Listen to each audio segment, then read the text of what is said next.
8 साल का रोहन अपने माता पिता के साथ एक सुंदर कॉलोनी में रहता था। वह एक चंचल लड़का था, लेकिन उसकी एक बुरी आदत थी। वह हर जगह कचरा फैलाता था। चिप्स के खाली पैकेट, चॉकलेट के रैपर या फिर इस्तेमाल किए हुए कागज, सब कुछ वह जहां खड़ा होता वहीं फेंक देता था। उसकी माँ उसे अक्सर समझाती थी, रोहन, कूड़ा कूड़ेदान में फेंको। लेकिन रोहन हमेशा कहता, बस एक छोटा सा कागज है, कोई फर्क नहीं पड़ेगा। सोमवार की सुबह रोहन के विज्ञान शिक्षक श्री गुप्ता ने क्लास में एक विशेष पाठ शुरू किया। बच्चों, इस हफ्ते हम पृथ्वी दिवस मनाएंगे। उन्होंने कहा, हमारी धरती हमारा घर है और हम इसकी देखभाल करने के लिए जिम्मेदार हैं। उन्होंने प्लास्टिक प्रदूषण के बारे में एक वीडियो दिखाया। समुद्र में तैरते कचरे के पहाड़, प्लास्टिक में फंसे जानवर और गंदे नाले। रोहन ने ध्यान से देखा। स्कूल से घर लौटते समय रोहन सोच में डूबा हुआ था। वह आज की कक्षा के बारे में सोच रहा था, कैसे एक छोटा सा कचरा भी पृथ्वी को नुकसान पहुंचा सकता है। उसने याद किया कि कैसे श्री गुप्ता ने बताया था कि एक प्लास्टिक की बोतल को नष्ट होने में 450 साल तक लग सकते हैं। क्या मैं वाकई में पृथ्वी को नुकसान पहुंचा रहा हूं? उसने खुद से पूछा। रात के खाने के बाद रोहन बिस्तर पर लेटा और अपनी मां से पूछा, मां, क्या हमारी धरती सचमुच मर रही है? उसकी मां ने उसके सिर पर हाथ फेरते हुए कहा, नहीं बेटा, लेकिन हमें इसकी देखभाल करनी होगी। हर छोटा कदम मायने रखता है। सोने से पहले रोहन ने अपनी खिड़की से बाहर देखा और सितारों से भरे आकाश को देखते हुए सोचा, मैं कल से कचरा नहीं फैलाऊंगा। इसी विचार के साथ वह गहरी नींद में चला गया।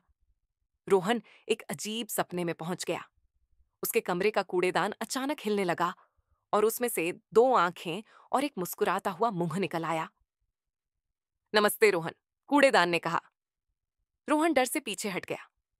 डरो मत, कूड़ेदान ने मुस्कुराते हुए कहा। मैं दोस्त हूं, मेरा नाम विन्नी है। क्या तुम एक यात्रा पर मेरे साथ चलोगे? विन्नी रोहन का हाथ पकड़कर उसे एक सड़क पर ले गया, जहां लोगों ने कचरा फैलाया था। देखो रोहन, ये कचरा बारिश के साथ नालों में जाता है, विन्नी ने बताया। उन्होंने देखा कि कैसे प्लास्टिक, कागज और अन्य कचरे बारिश के पानी के साथ बहकर नालों में भर गए, जिससे पानी का बहाव रुक गया था। अब विन्नी रोहन को एक नदी के किनारे ले गया, जो कचरे से भरी हुई थी। यहां से ये कचरा समुद्र में जाता है, विन्नी ने कहा।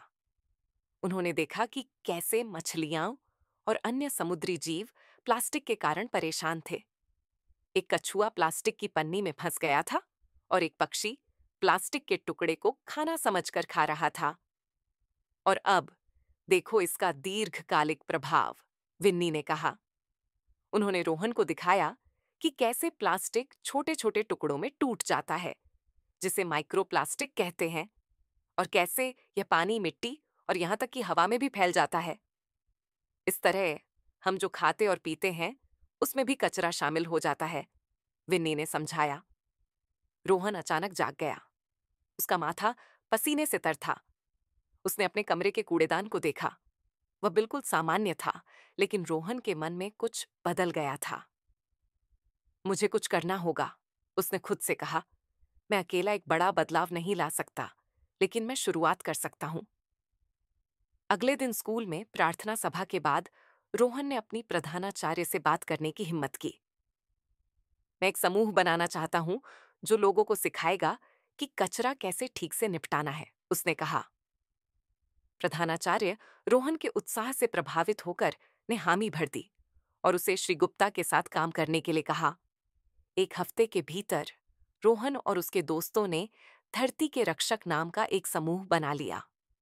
उन्होंने स्कूल में कूड़ेदान लगवाए और पोस्टर बनाए, जिनमें बताया गया था कि अलग अलग प्रकार के कचरे को कैसे अलग करना है।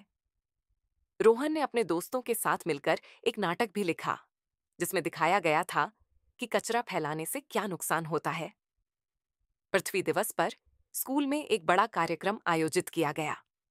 सभी माता पिता को आमंत्रित किया गया था। रोहन और उसके दोस्तों ने अपना नाटक प्रस्तुत किया, जिसमें विन्नी कूड़ेदान एक महत्वपूर्ण किरदार था। नाटक के अंत में रोहन ने सभी से अपील की, हम सभी मिलकर एक बड़ा बदलाव ला सकते हैं।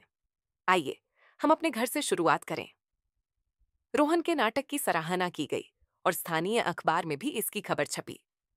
धीरे धीरे अन्य स्कूलों ने भी इस पहल को अपनाना शुरू किया।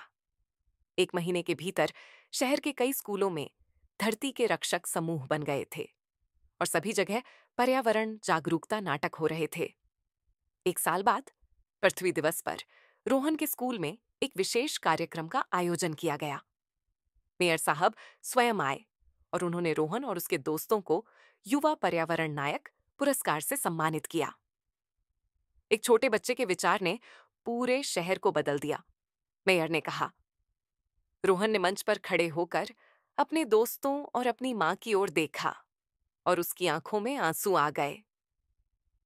उसे विन्नी कूड़ेदान की याद आई और उसने मन ही मन में कहा, धन्यवाद विन्नी, तुमने मुझे सही रास्ता दिखाया।